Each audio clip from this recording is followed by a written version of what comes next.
Hi there, welcome to my video. My name is Gamu and this is Africana Diet. So today's video is the third in a series on journaling, and in today's video I will be talking about self-discovery. I don't know about you, but when I hear anything to do with self-discovery, or rather I should say back in the day when I would hear anything about self-discovery, I would look at it as a very abstract concept, in the sense that I felt like it was something that you cannot really do, that you cannot really go on a path of self-discovery or get to know yourself better.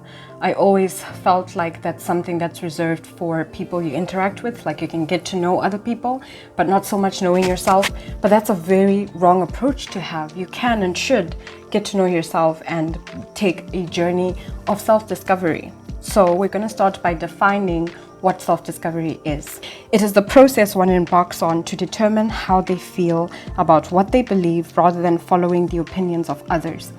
And this can be applied to basically any aspect of life, from your religious beliefs to your morals to your values and all those kind of things. You cannot determine such fundamental principles of who you are by looking at what the people around you believe. Even if it's your family or your friends or the community you've grown up in, you have to get to a point where you take the journey and ask the questions to really realize what you believe, what you think, what are your political views, what are your religious views, and all those things, and really make the effort to investigate things on your own and not just accept whatever other people tell you. So what does knowing yourself mean? Knowing yourself means you know what you stand for, you know what your values are, you know what your worth is. And I think especially the worth part is very important, because it determines how you're going to interact with the people around you, how well or badly you're going to do your job, how well you're going to perform in school, and all those other things. If you think very badly of yourself, or if you have a very low self-esteem, it will be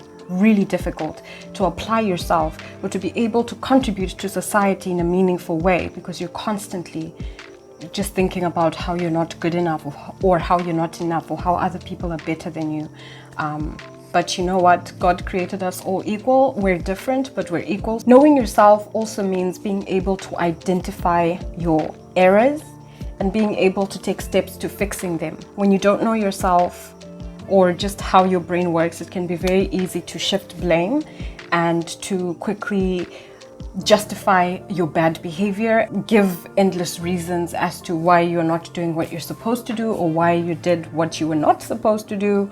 So it's so important for you to be able to know yourself, know your thought patterns, know your triggers, and know how you respond to situations. And I think linked to that point is the fact that when you know yourself, you can take criticism well.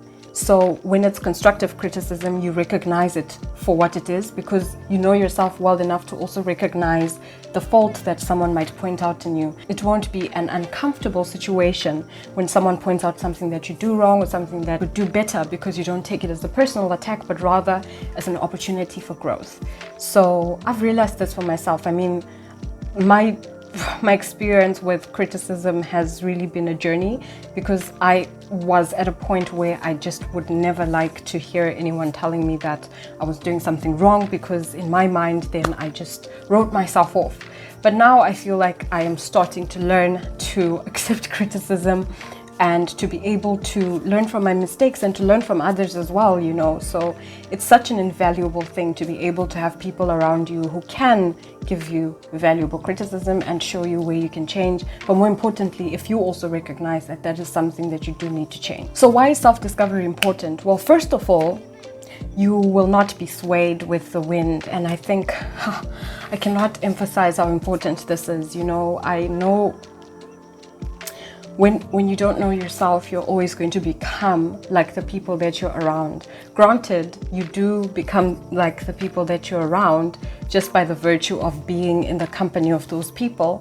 But it's even worse still when you don't even know what you stand for, what your values are, because whatever those people believe, whatever those people do, you're going to go do the same thing, whether or not it's good or bad or harmful or whatever. You're just not going to have the conviction to be able to say no when you should, or to say yes when you should, Another reason why self-discovery is important is it protects you from being gullible and from being manipulated and taken advantage of. You can be able to stand up for yourself in situations where it's necessary, and you can be able to have a voice and to not suffer in silence, so to speak.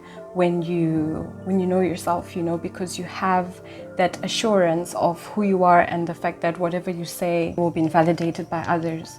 Or even if it is, it doesn't affect you because you are sure about yourself and you're sure about where you stand about certain things. Another reason why self-discovery is important is it gives you the opportunity to give to others and to contribute meaningfully to society, because you're giving from a full cup, so to speak. And I say this loosely because I don't think anyone ever gives from a completely full cup. We need each other like that, you know. No one is fulfilled in and of themselves, but I feel like when you stand firmly in who you are and what you believe, it's easier for you to make impactful change in other people's lives. So let's get into some steps you can take on your journey to starting to discover yourself. So this is by no means an exhaustive list of everything that you can do to discover who you are, but it's a place to start.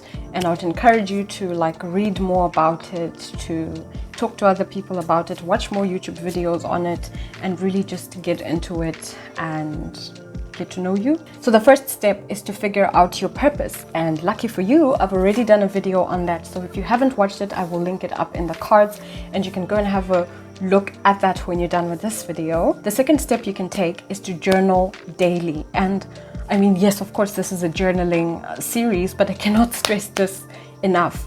Journaling daily will help you to be able to recognize patterns in your life, patterns of your decision making. You can identify triggers for when you procrastinate or when you're productive, or how you respond to certain situations. There's just so much you can discover from journaling daily, and journaling in as much detail as possible, and especially focusing on how you feel as well as the things that happened on that day, because then you will start to recognize certain patterns. In the future, you can then take steps to prevent, for example, really extreme reactions to certain situations, because you now know yourself. You know yourself that, okay, if I put myself in this situation, there's higher chances of this happening, so I'd rather not. Even more importantly, knowing how to get yourself out of a rut or get out of a dark place.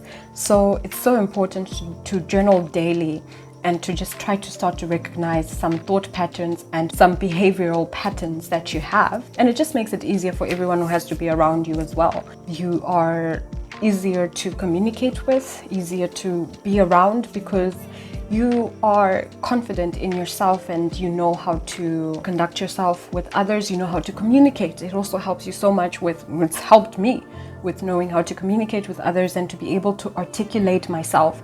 I think this is something I've struggled with for a long time. When I need to deal with something that is potentially going to cause an emotional response, I would either start crying or just not say anything at all. But because I now have, you know, the outlet of journaling, I get to process how I feel about something even before I talk to someone about it, so that by the time I do, I've thought it through and I'm able to actually articulate how I feel instead of just having emotional outbursts. So that's never helpful in any situation. So I really encourage you to journal daily. There's so many benefits. And remember, I did talk to you guys about how I am journaling for 30 days in October. So look out for that video. It will be coming in a couple of weeks, I guess.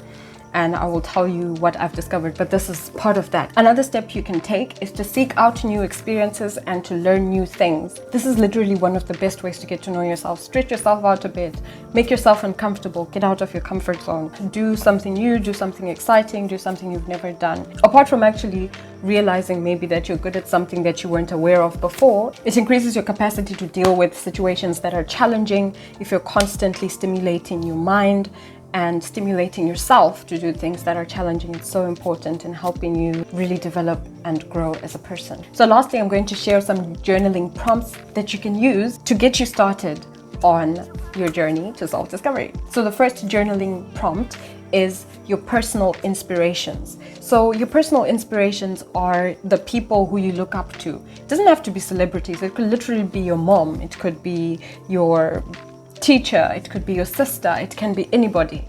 So you can come up with a list, say, of 3 people who you look up to, and write down why you look up to them. What is it about them that you admire? What is it about them that stands out to you and that you would like to emulate? Often what happens is when we look at something or someone and we admire them, there is something you see in them that you would like to see in yourself, or even something that is already in yourself, but maybe you just don't realize it. It's a good way to recognize your values. A second journaling prompt is to ask yourself these following questions. Why do I do the things I do? What drives me? What am I missing? And what kind of impact do my choices have on the life I want and the impact I want to have on others? So these questions are so helpful in helping you discover what's important to you and what you would like to contribute to society as an individual. I feel like, even just going back to my video from last week, living a life that is just for you without giving is very empty. And I don't think anyone can ever be fulfilled from a life of just taking with absolutely no giving. So for you to be able to know what you can give, you need to know what's within you, in a sense, and what you are actually able to do, where your gifting lies, where your passions lie, and all that good stuff. My last journaling prompt is ideal visualizations. So basically what I mean by these is, okay, I'll give you an example. For example, you could have an ideal morning in my life would look like, and then you write it down. So maybe you have been trying to incorporate a morning routine into your life and you've just failed dismally, probably because you're trying to do it as someone else does it. That's a good place to start, where you really just think what resonates with you, what makes you feel comfortable, what has worked previously, and be authentic to you. Another ideal visualization that I have done is, what would my ideal self look like? And I'm not talking about visual appearance, but the substance of who you are. What would you ideally look like?